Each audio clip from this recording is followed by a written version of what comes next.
Today, I want to help you learn English with a story about a remarkable woman in American history and how this woman relates to me and my family, as well as telling you why listening to this story is going to help you to become fluent faster.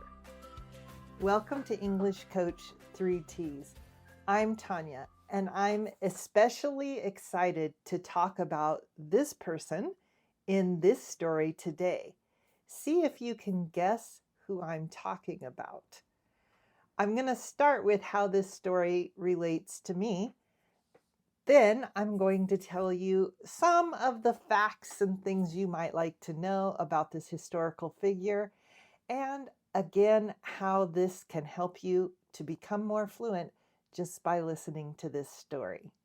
A little while back, I took a poll here on my YouTube channel asking you which of 3 things would you most like me to do a series of. And learning about people in the United States came out as the thing you most wanted to hear about specifically. Although hearing about all 3 was the winner overall.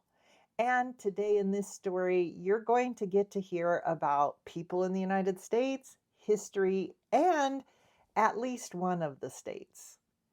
So the woman I'm thinking about, here's the first hint for you, is a very famous Native American in American history. If you've missed my video about the Native Americans, I'll link it above so you can take a look at that one. And this particular Native American is close to my heart for a couple of reasons. One is that I love studying people or learning about people from this time period in history, which is toward the end of the 1800s. And I also really love to hear about people who lived through diversity or difficult times and rose above them and not only did something incredible, in this case, she made history. And then additionally, this is a person you wouldn't expect to make history necessarily because of some of the simpler parts of her life. However, because she contributed such a huge thing to 2 very famous men in American history, she is a part of our history as well. Have you guessed who I'm talking about? If you guessed Sacagawea, you would be correct, except that the pronunciation may not be correct. For all of my childhood and my young adult life, I thought that this name was pronounced Sacagawea. And then my children and I took a trip to Montana in approximately 2009, 2010. And I learned during that trip, along with some of the things that I researched before we went on the trip, that this name is probably pronounced Sacagawea. For that reason, that is the pronunciation I'm going to use during this video. You may have also guessed Pocahontas, and if you'd like me to do a video about Pocahontas, let me know in the comments, and I'd love to do that as well. Tanya, Talia, and I had an unusual opportunity to take this trip when they were about 10 and 7 years old. The reason this was an unusual opportunity is that it wasn't something I would normally be able to afford or pay for on my own. But because of one of my students at the time and some generous help from a friend, we were able to take a trip for a whole month from Arizona, where we were living at the time, driving up through some of the states, including Colorado, where I was born and which is one of my favorite states, and staying in Montana the majority of the time. When we drove back home, we went through Idaho, which is where Sacagawea was born. Of course, it wasn't called Idaho at that time, but because that is where she was born, There are a lot of history museums there that you can visit. And we were very fortunate to be able to stop and go to some of these museums, as well as an interactive exhibit where the girls and I could not only learn through pictures and by reading, but also by seeing some things that were recreated from the time that Sacagawea was making history. So let's talk a little bit about some of the facts about Sacagawea so you can get to know her a little bit better. And I want to just start by saying that even though she's quite famous in the United States, unfortunately, when I was a child learning history, this was a topic that was sort of glossed over. This is a great phrasal verb we use when we want to say that, yes, they talked about it, but they really didn't go into much detail. I think that this kind of goes back to the difference between men and women in the United States and probably in other places in the world.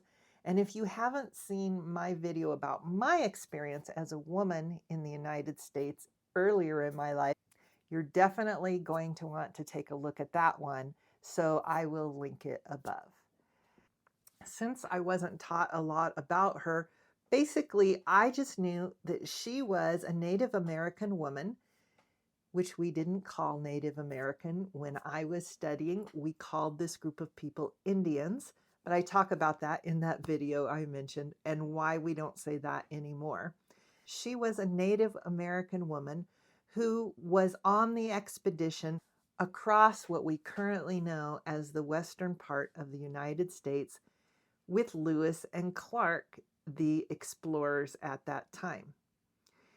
What is incredible to me is that this young woman went on this expedition carrying her baby on her back the entire way. And that's pretty much all that I knew about her. But I want to share more with you about some of the things that I think make her interesting. And speaking of interesting, if you are a woman who'd like to be fluent in English and you're looking for help on how you can build your confidence, what does it really mean to be consistent, and how can you practice in a way that really works? I'd like to have you join me in my free class for women, 3 Secrets to Becoming Fluent. If you'd like more information and you'd like to sign up for free, take a look at the link in the description below. I took some notes that you might see me look at here in a minute so I can be sure to get my facts straight to share with you on Sacagawea. She was born in about 1788 in, like I said, what is now Idaho. Sacagawea was part of the Limhi Shoshone tribe. I'm not sure that I'm pronouncing this correctly, and if you know how to pronounce this differently than me, please let me know.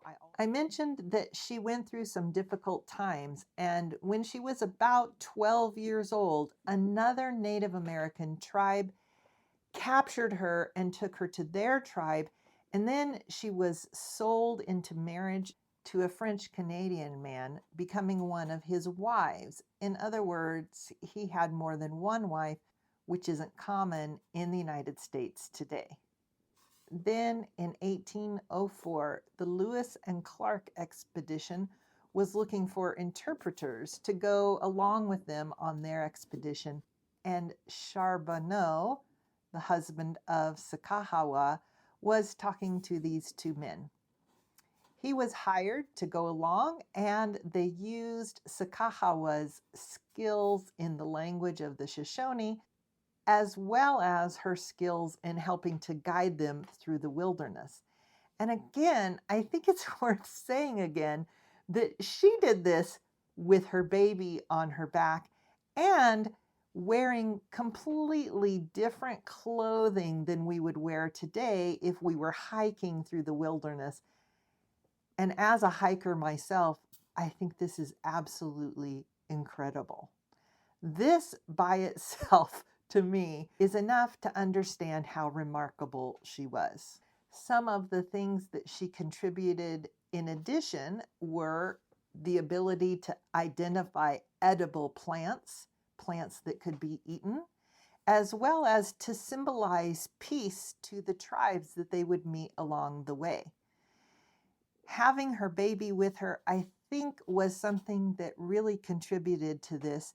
And the Corps of Discovery, which is what this group of people is called today, probably could not have made the expedition in the way they did without her. I would say she was instrumental to their trip, and I think that this is often overlooked in history. So I'm very grateful that at least today we recognize this and all of the things that she contributed. Some records show that Sacagawea lived until 1812 and died of a fever, while others specific to some of the tribes say that she could have lived as long as 1884.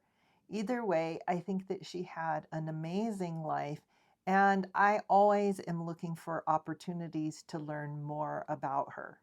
One of the things I came across in my research is that Sacagawea has become a symbol of the value of women's contribution to history. And I think this is very important. She was memorialized on our $1 coin here in the United States.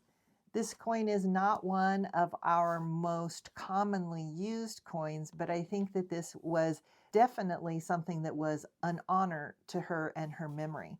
She's also been memorialized in statues and other ways across the country.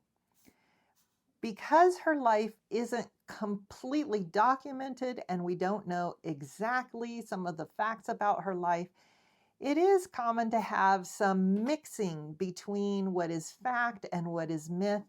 And so sometimes you will run across information that contradicts other information. But either way, however it was played out, I think that she played an important role in our history.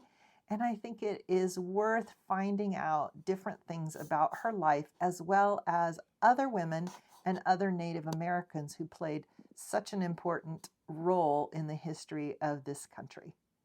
One of my favorite memories of the trip that Tiana and Talia and I took, where we learned about Sacagawea, was when we went to the interactive exhibit that I mentioned earlier. I loved it because we were able to see what a shelter may have been like for Sacagawea. And I think it's not only incredible to see this as an adult, but also for children to see how different their life might be from other people during different parts of history and also in different parts of the world. So why is it that I share stories like this one and others that I have here on my channel?